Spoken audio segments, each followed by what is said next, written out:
My mother didn't whisper it. She said it loud enough for the entire room to hear, "I wish you were never born." Conversations snapped shut. Glasses stopped midair. Even the music seemed to choke, and I just stood there feeling every pair of eyes swing toward me, waiting to see if I would crumble like they always assumed I would. But something else rose instead, something that had been silent for years. I lifted my head, ready to answer her in a way no one expected, because the moment she tried to erase me was the moment I learned a truth she never wanted me to know.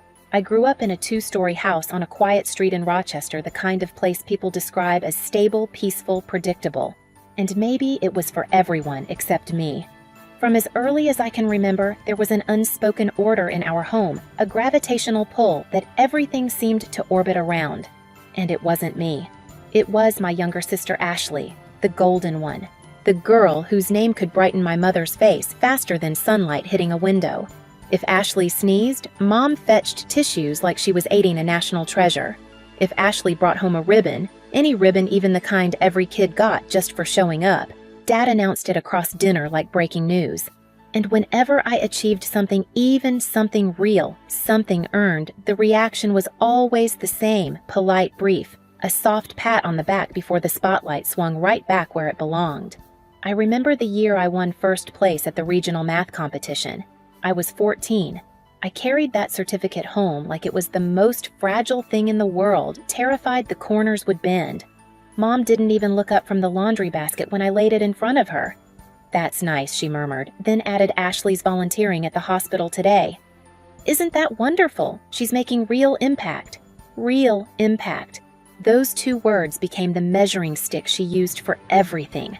Saving lives, caring for people, having a purpose, and apparently nothing I did, even if it kept our actual lives functioning, qualified. But I kept going.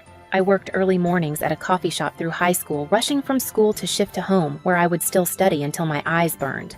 In college, I took on 3 jobs, tutoring cleaning offices, restocking shelves, because our bills didn't pay themselves. And my parents never asked how I managed. They only asked when the payments were due. Some nights, when I stayed late at the cafe, I'd wipe down tables and imagine what it would feel like to be seen. Not celebrated, not even that. Just seen. But I learned to live with the silence.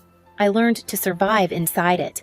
Years later, when I got into Stanford for my MBA, my advisor cried harder than my mother did. She just nodded, murmuring something about Ashley's rotations in the ER, as if my acceptance was a minor footnote in Ashley's ongoing saga of excellence. Still, a small part of me believed things would change, that maybe success at that level would finally tilt the scales. And for a moment after graduation, I let myself hope. I chose Seattle because it felt like a clean start, a city built on ambition, lit by glass towers and rain-soaked determination. I thought maybe coming home with a Stanford MBA and a consulting offer in hand would make them proud. Maybe they'd see me for who I had become. I didn't know the dinner at Delmonico's would prove just how wrong I was. The week after graduation felt like a blur of congratulations from people who had actually witnessed my work, professors who'd mentored me, classmates who'd pulled all-nighters beside me, coworkers who knew how many deadlines I'd carried on my back. For once, I let myself believe that maybe this time my parents would meet me halfway. Maybe they'd show up not out of obligation, but pride. So I booked the private room at Delmonico's, a place I'd only ever walked past on my way to cheaper meals. Crisp linens, soft gold light stemware that sparkled like it had never known a fingerprint. I covered everything: the food, the wine, the room deposit. It wasn't extravagance, it was me trying to build a bridge I still believed could exist. My colleagues arrived first, warm and chatty, the kind of people who ask about your dreams like they're rooting for you. My manager shook my hand and whispered, "Tonight's yours. Enjoy it." And for a brief moment, I forgot the heaviness lodged in my chest. Then my parents walked in. My mother's heels clicked like she owned the place. My father's expression carried that familiar blend of polite indifference and calculated distance. They came empty-handed, no flowers, no card, not even a soft congratulations. If they were proud, they hid it with the precision of surgeons. Still, I greeted them with the smile I'd practiced for years. Polite, controlled, hoping. Introductions began: my manager, my professors, classmates who genuinely liked me. Compliments followed in easy waves. "You must be incredibly proud of Claire," one professor said. "A Stanford MBA isn't something you stumble into." My mother's smile thinned. "We're proud of both our daughters," she answered lightly. "But Ashley, she's saving lives in the ER. That's real impact." Her voice coated the words with a sweetness that felt like poison on my skin. Another colleague chimed in, trying to steer things back to me. "Claire carried our whole intern team last quarter. I don't know how she does it." My father chuckled, actually chuckled. "She's clever, sure. But what Ashley does, that's meaningful work." The conversation died. Forks hovered midair. Even my classmates who barely knew the dynamics felt the temperature drop. I forced myself to breathe through the embarrassment, smiling until my cheeks ached. But inside, something was cracking, not just from what they said, but from realizing how rehearsed it seemed, how effortlessly they dismissed me, like they'd been waiting for a chance to redirect the spotlight. Then my manager stood to give a toast, gentle, thoughtful, the kind of praise I never expected to hear spoken about me. My chest tightened as he said, "Claire is one of the most capable young consultants I've worked with. She's destined for great things." The applause washed over me, and I turned toward my parents, just needing a glance, a flicker, a spark of pride. Instead, my father leaned back and murmured, "Compared to a doctor, it doesn't measure up." Something inside me shifted, like a floorboard finally giving way after years of strain. And then, in one effortless breath, my mother delivered the sentence that would split my world open. "You know, sometimes I wonder why Claire takes things so seriously. Ashley never causes this kind of drama." I felt the room tilt. I didn't know it yet, but I was seconds away from hearing the words that would unravel everything I thought family meant. When the words finally came, they didn't come as a shout. They came softly, almost casually, the way someone might comment on the weather. "I wish you were never born." For a heartbeat, I didn't register them. The room felt too bright, too quiet, too still. Then the meaning sank in, sharp and cold. My mother wasn't just frustrated or tired or being dramatic. She meant it. She said it with the same ease she used when ordering coffee. A fork clattered somewhere near the end of the table. Someone gasped. My throat tightened, but nothing came out. I felt every pair of eyes on me, waiting to see what the sensible one, the quiet one, the one who always swallowed everything would do next. Instead of crying, I simply pushed my chair back. The scraping sound cut through the silence like a blade. "Excuse me," I managed, though my voice felt like it belonged to someone else. I didn't look at my mother. I didn't look at my father. I didn't even look at my manager, who half rose from his seat as if to follow. I just walked out, heels hitting the hardwood floor in sharp, uneven beats. By the time I stepped outside, the Seattle night wrapped around me like a curtain, cold air catching the edges of my breath. Rain had begun to fall, not heavy, just enough to blur the city lights into streaks of gold and blue. I stood there on the sidewalk, the sound of distant traffic humming in my ears, and for the first time in my life, I felt completely untethered. Not free, not yet, just severed. I didn't cry. I thought I would, but nothing came. Nothing. Instead, there was only a numb, echoing exhaustion, one that had been building for years, maybe even decades. Every memory flashed by: the forgotten birthdays, the laundry basket congratulations, the financial obligations I carried without question. Suddenly, all of it felt unbearably heavy. By the time I reached my apartment in Bellevue, my blazer was damp and my hands were shaking faintly. I kicked off my heels, sat on the floor in the dark, and stared at the blinking router light like it might tell me what to do next. My phone buzzed, 11 missed calls from Mom and Dad, and a single text. "You embarrassed us. I hope you're proud of yourself." Proud. The word twisted in my chest. Proud was something they never felt for me, but expected me to feel for them. Something inside me gave way, not with a snap, but with a quiet, steady shift. I opened my banking app. 3 automatic transfers waited in the queue: payments for my parents' utilities, Ashley's tuition, and the lingering portion of the family mortgage. For a second, my finger hovered. The old version of me, the one who lived on obligation, fought to breathe. Then I hit cancel. 1, 2, 3. Each confirmation clicked like a lock turning. The silence in my apartment changed. It wasn't empty anymore. It was peaceful. The next day, Michael showed up with takeout containers and a bottle of wine he pretended not to care about, but clearly did. "Just checking if you're still alive," he joked gently, stepping over the pile of books near my door.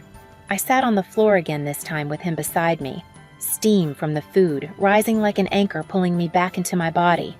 I think I said slowly, "I'm done." He didn't interrupt. He didn't tell me to reconsider. He just nodded, eyes soft. "About time you saved yourself for once." Something steadied inside me. For the first time, I wasn't drowning. I was surfacing. 3 weeks passed without a single word from my parents. Not an apology, not an explanation, just silence. The kind of silence they had always demanded from me, except now it was pointed back at them sharp enough to cut. And strangely, I didn't miss them. Not the way a daughter is supposed to. I missed the idea of them, the version I kept trying to invent so I wouldn't feel alone. Letting go of that illusion was painful, but also clean. Work became my refuge. The restructuring project I'd been assigned swallowed entire days whole, but I didn't mind. For the first time, I wasn't pouring myself out just to be overlooked. People listened when I spoke.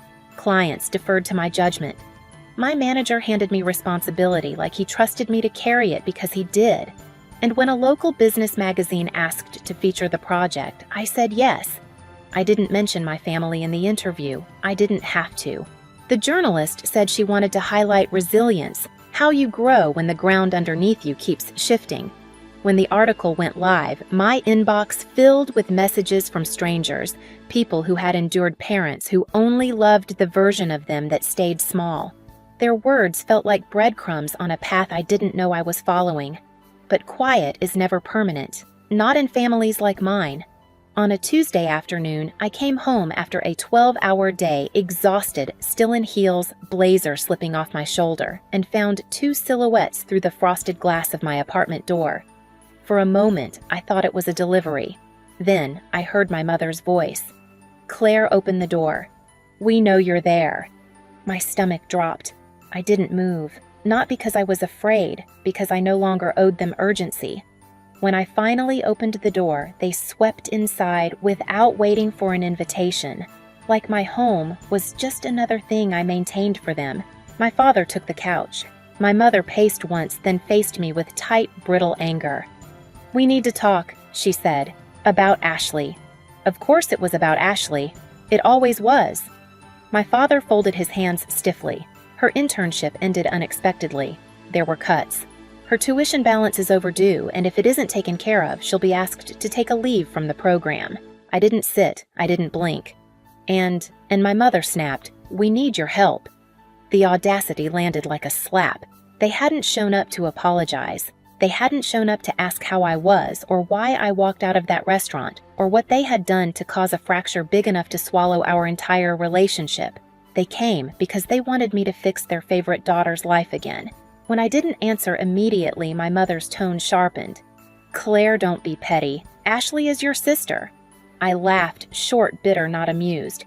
"I paid her tuition for years. I covered your bills, the mortgage. I worked myself raw so this family didn't fall apart. And you stood in that restaurant and said you wished I'd never been born." My father straightened. "We were angry. You made a scene." "No," I said, stepping closer. "You made the scene. I just walked out of it." The air thinned between us. I could feel something inside me settling, solidifying into clarity. "You're our daughter," my mother said, her voice rising. "Family is family." I exhaled a long, steady breath. "You don't get to play that card now." Her eyes flashed. "Claire, you're being unreasonable. You owe." I cut her off. "I owe nothing." My father's face reddened. "We raised you." I shook my head. "You didn't raise me. You drained me." The words hit harder than I expected, maybe because it was the first time I'd ever said them out loud. My mother froze. My father's jaw clenched. For the first time in my life, they looked small, like two people standing in front of a truth they couldn't control. I walked toward the door, but not to leave, to open it. I held it wide, letting the hallway light spill into the room. "If you came here to apologize," I said quietly, "I'd listen." They said nothing, not a word. "But if you came to ask for more," I looked each of them in the eyes, steady and unshaken. "That conversation ended the night you disowned me." My mother scoffed, crossing her arms. "You're making a mistake. You'll regret this. Someday you'll realize you need your family." And that was the final shift, the moment everything in me aligned. A clarity so sharp it felt like breathing for the first time. I stood tall, taller than I'd ever felt in my life, and said the words I never imagined I'd have the strength to speak. "Consider me as if I never existed. Live your lives as though there was never a daughter named Claire." They went still. My father's lips parted. My mother's face blanched. The entire room, the tension, the air, the space between us froze like someone had pressed pause. They went silent. And for the first time, I wasn't the one shrinking inside that silence. I nodded toward the doorway. "It's time for you to leave." My mother hesitated, searching for some angle, some leverage she no longer possessed. But there was nothing left to take, nothing left to control. She turned sharply. My father followed slower, like a man walking away from a fire he didn't expect to spread. When the door finally clicked shut behind them, the quiet that filled the apartment wasn't empty. It was mine. In the days that followed, I waited for the familiar ache to return the guilt, the second-guessing the instinct to fix what wasn't mine to fix. But it never came. Instead, there was a strange stillness inside me, a quiet I'd spent my whole life chasing without knowing it. Work surged forward. Our project closed with results far beyond forecast, and when the client renewed the contract, my manager pulled me aside with a smile I hadn't seen directed at me since childhood. "You're ready," he said, handing me the leadership contract I had fought for without realizing it. This time, I didn't question whether I deserved it. The article went viral. Messages poured in from strangers who had grown up invisible like I had, people who whispered thank you for saying the words they couldn't. Reading their stories felt like standing in a room lit by faces I'd never met but somehow understood. One night, I stepped onto my balcony, the Seattle skyline pulsing softly beneath a layer of mist. I thought of the girl who spent years trying to earn love from people who refused to offer it freely. She was gone now. In her place stood someone steadier, quieter, but undeniably whole. On my last night of that long, unraveling season, I stood on my balcony with a glass of water, letting the cool air settle against my skin. Seattle glimmered below a scatter of lights reflecting off the bay like the world was quietly resetting itself. For the first time, I wasn't wishing for my parents to call or hoping for an apology that would never come. I wasn't rehearsing what I'd say if they did. I was simply breathing steady, unhurried, finally free. Maybe I was never the daughter they wanted, but I became the woman I needed. And if you've ever carried the weight of a family that couldn't see you know this, you are not alone. Share your story in the comments. And if you want more stories like this, hit subscribe so you don't miss the next one.